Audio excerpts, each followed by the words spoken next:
അമ്മയെക്കുറിച്ച് പറയാൻ ഒരുപാട് ആളുകളുണ്ട്, പക്ഷേ അച്ഛന്മാരെ കുറിച്ച് പറയാനൊന്നും അധികം ആളുകളില്ല എന്നുള്ളൊരു വിഷമം ഞങ്ങളിങ്ങനെ ചർച്ച ചെയ്തുകൊണ്ടിരിക്കുന്ന സമയത്ത് ഒരു കൂട്ടുകാരൻ പറഞ്ഞത് ശരിയാണ്. കാരണം നമ്മൾ കല്യാണമൊക്കെ കഴിഞ്ഞ് നമുക്ക് കുട്ടികളൊക്കെ ആകുമ്പോഴാണ് അച്ഛൻ അറിയുന്നൊരു റോളിനെ കുറിച്ച് ശരിക്കും നമ്മൾ ആലോചിക്കുന്നത്.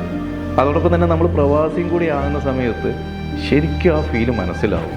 അച്ഛനെ ശരിക്കും ഇഷ്ടപ്പെട്ട് മനസ്സിലാക്കി കൂടെ നിൽക്കാനും കൈപിടിച്ച് നടക്കാനും ആഗ്രഹിക്കുന്ന സമയത്ത് ഞാൻ നാട്ടിലേക്ക് ചെന്നു.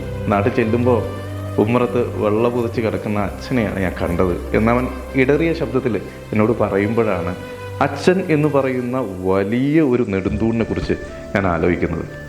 അതെ, നമ്മൾ ജീവിച്ചിരിക്കുമ്പോൾ തന്നെ നമുക്ക് നമ്മളെ അച്ഛനെ മനസ്സിലാക്കാൻ കഴിയണം, നമ്മുടെ ആഗ്രഹങ്ങൾ നിറവേറ്റാൻ കഴിയണം.